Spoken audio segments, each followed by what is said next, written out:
In 1975, a young Kodak engineer walked into a corporate room carrying the future. It was ugly, heavy, slow, and looked nothing like the cameras people loved. But inside that strange device was a digital image captured without film. Kodak had invented the technology that could change photography forever, and instead of unleashing it on the world, the company treated it like a threat. That decision is one of the strangest business tragedies in modern history. Kodak did not miss the digital camera because it was blind. Kodak built it.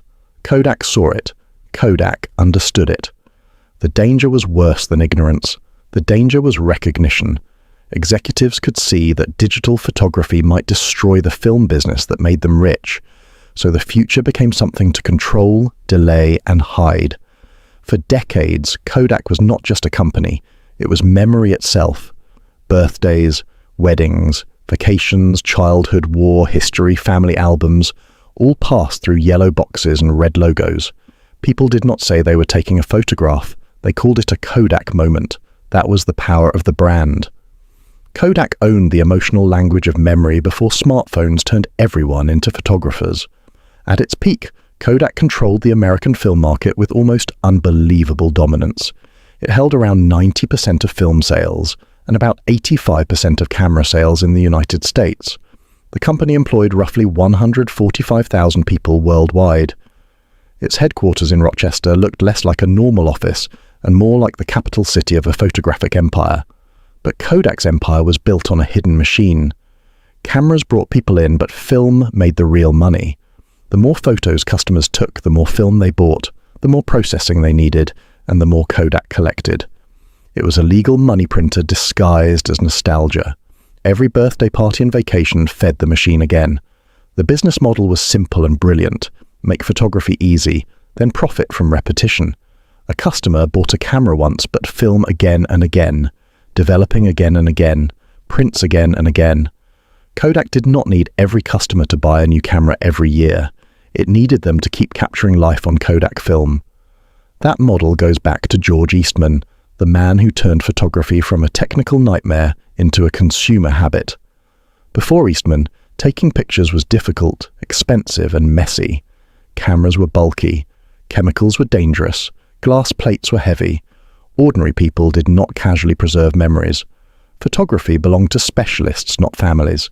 Eastman wanted to remove the pain. He experimented for years, working late and obsessively with photographic materials until he found a way to simplify the process. His genius was not just invention, it was empathy. He understood that if photography stayed complicated, it would remain a luxury. If it became simple, it could become a habit. In 1888, Kodak launched a handheld camera with a slogan that changed consumer psychology. You press the button, we do the rest. That sentence was genius. It removed fear. Customers did not need to understand chemistry. They did not need to develop film. They only needed to take pictures and send the camera back. Kodak handled the complicated part. Customers mailed the camera to Rochester. Kodak developed the photos, reloaded the film, and returned the camera with prints. It was not just a product, it was a closed loop. Kodak owned the camera, the film, the processing, and the customer relationship. That loop became the foundation of the empire. Then came the Brownie camera in 1900. At $1, it made photography accessible to ordinary families and even children. Kodak was not just selling cameras. It was training generations to see life through photographs. Childhood could now be captured. Holidays could be saved. Everyday life became something worth recording. This is where Kodak's power became cultural. The company did not simply sell film. It sold emotional insurance against forgetting. Every roll promised that a moment could survive time. That is a powerful product. And because memories feel priceless, customers kept paying. Kodak attached itself to love, family, and nostalgia, then built a financial fortress around them. By the 20th century, Kodak had become almost impossible to avoid. It had factories, labs, patents, distribution, brand trust, and shelf space. Competitors could make cameras, but Kodak controlled the ecosystem around photography. If you wanted pictures, Kodak wanted to touch every step.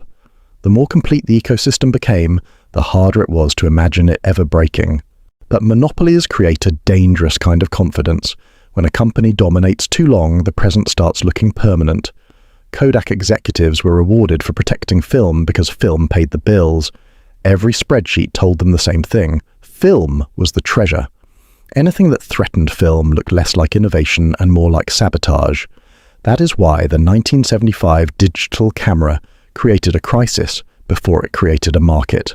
The prototype was primitive. It took a low-resolution black and white image. It stored data on a cassette. It needed time to display the result. But the direction was obvious. If images became digital, film would eventually lose its reason to exist. Kodak's problem was not that digital looked profitable right away. It did not. The early technology was clumsy and expensive. The problem was strategic. Kodak understood that digital could become good enough later, but if it pushed digital too hard, it might destroy the film profits funding the company today. The future threatened the present. This is the innovator's trap. Companies are not usually destroyed because they are stupid. They are destroyed because the old business still looks better than the new one. Kodak could look at film and see huge margins, loyal customers, and predictable cash. It could look at digital and see lower profits, uncertainty, and cannibalization. So Kodak tried to manage the transition without truly embracing it. It invested in digital research, but the company's soul remained tied to film. The organization kept asking the wrong question. How do we protect our existing profit pool? The better question was more painful. What business are we really in if film disappears? Inside Kodak, some people saw the danger clearly. Engineers and executives understood that digital would not stay small forever. But large companies can silence uncomfortable truths without ever saying no directly.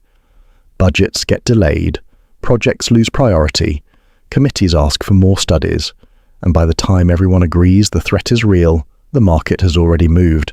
The irony is that Kodak had the knowledge, it had the scientists, it had the brand, it had the patents, it even had early digital products. But knowledge alone is not transformation. Transformation requires a company to attack its own cash cow before someone else does. Kodak kept feeding the cow while the world built a different farm. By the 1990s, the digital threat was no longer theoretical. Personal computers were spreading, electronics were improving, consumers were becoming more comfortable with screens. Kodak still had massive power, but the edges of the empire were weakening. The question was no longer whether digital photography would matter. The question was who would own it. One of the most dramatic moments came when Kodak's own digital efforts helped someone else. The Apple QuickTake became one of the earliest mass-market consumer digital cameras, and Kodak was involved in manufacturing it. Think about that irony. Kodak helped produce a digital camera for Apple while still trying to protect the film. Empire that digital cameras would undermine. That moment reveals Kodak's confusion. It could participate in digital but not fully believe in it. It could manufacture the future but not build its identity around it. That is a dangerous half-step. In disruption, half-commitment can be worse than refusal because it burns time while creating the illusion of action. Kodak's leaders hoped film would last long enough to finance a smooth transition. That sounded reasonable. But disruption rarely waits politely. Digital cameras improved, storage became cheaper, computers became faster. Then the internet changed how people shared images. The entire purpose of photography began shifting from printed memories to instant digital communication. Kodak made another dangerous assumption. Developing countries would keep buying film for years.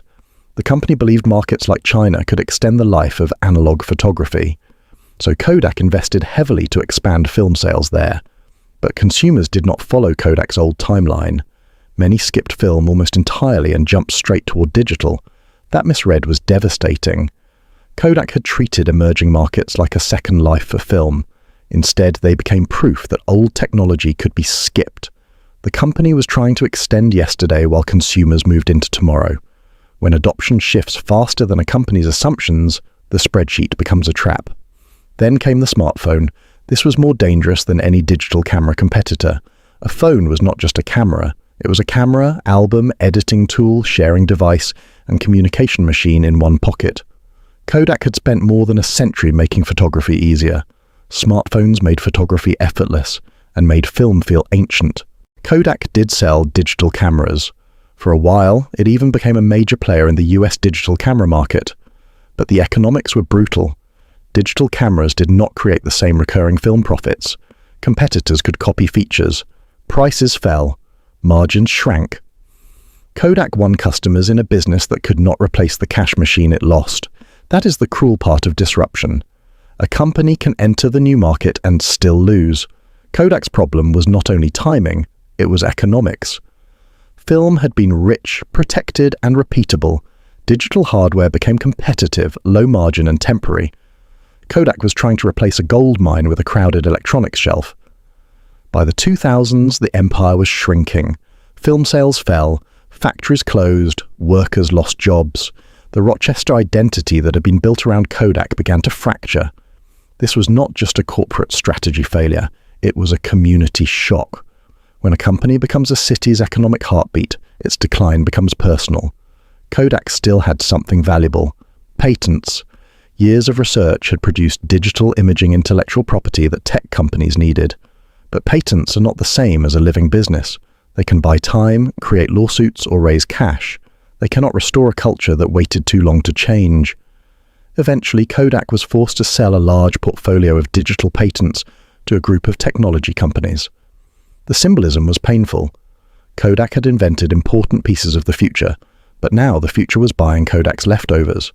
Apple, Google, and other giants represented the world Kodak failed to dominate. On January 19, 2012, Kodak filed for Chapter 11 bankruptcy protection. The company that once defined photography had fallen into legal restructuring. It was not destroyed by a single competitor. It was weakened by decades of defensive thinking. The invention it feared had become the world's default, and Kodak was no longer the center of the picture. After bankruptcy, Kodak survived, but not as the giant people remembered. It became smaller, more specialized, and far less central to everyday life.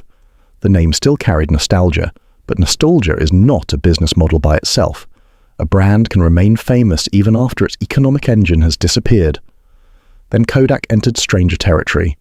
Years after bankruptcy, it announced Kodak Coin, a blockchain idea tied to photo rights and licensing. The market briefly reacted as if an old empire had discovered a new future. But the excitement felt less like transformation and more like desperation, a famous name trying to borrow energy from the latest trend. During the COVID era, Kodak shocked the market again by announcing a plan connected to pharmaceutical ingredients. Its stock exploded in a massive surge, drawing attention, excitement, and scrutiny. Once again, the question returned. Was Kodak reinventing itself, or was the market chasing the ghost of a brand that once meant greatness? These later chapters make the story feel surreal, but they do not erase the core lesson. Kodak's fall was not caused by a lack of invention. It was caused by a failure to act against its own comfort. The company knew digital mattered. It simply could not build a future fast enough while protecting the past. That is why Kodak is one of the greatest warnings in business history. The biggest threat to a dominant company is not always competition. Sometimes it is the profit pool that feels too good to abandon. When today's money is loud enough, tomorrow's danger becomes easy to ignore. Kodak heard the future knocking and kept counting film profits. Every industry has a Kodak moment waiting somewhere. A product that looks too profitable to question. A technology that looks too small to matter. A customer behavior shift that seems slow until it becomes unstoppable. Kodak's tragedy is that it invented the future, then spent years negotiating with it instead of leading it. Kodak did not fail because people stopped wanting memories. People take more pictures now than ever before. Kodak failed because the way people captured, stored, and shared memories changed, and the company could not let go of the machine that made it rich. The company that taught the world to preserve moments became a reminder that no empire can freeze time. Thanks for watching, like, comment, and subscribe if you enjoyed the story of the rise and fall of Kodak, the company that invented the future, then lost it. Then you'll love the story of the secret empire of Visa, how every card swipe makes billions. Click the video on your screen now. I'll see you there.